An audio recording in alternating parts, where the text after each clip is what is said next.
Archbishop Perez's plan is focused on building up the Church of Philadelphia through intentional outreach to those who are distant from the church. The plan also addresses how to prepare for fewer priests and potential changes in parish communities.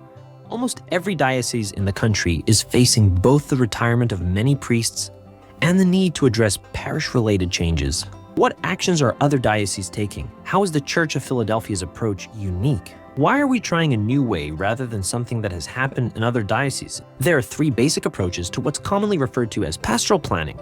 Here in Philadelphia, pastoral planning has occurred through a more localized approach.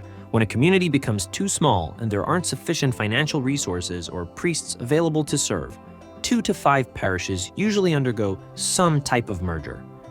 Eventually, the churches of those parishes are also closed when they can no longer be maintained.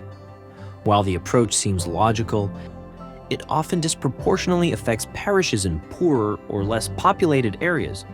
Over the last 30 years, 100 parishes have merged in the Church of Philadelphia, mostly in North Philadelphia, West Philadelphia, and Chester.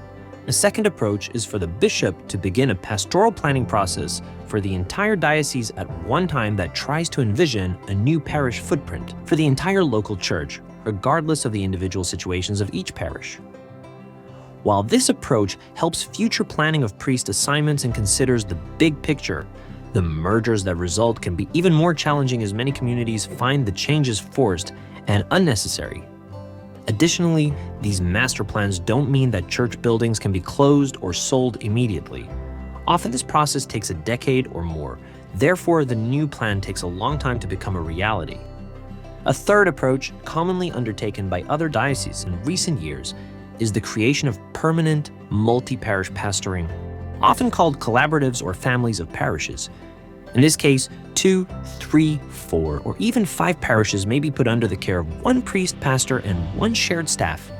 While this approach helps to stretch financial resources related to staff, it still requires the maintenance and upkeep of each parish and its buildings, and the stretching of clergy and staff can exacerbate burnout and make ministry and outreach less effective.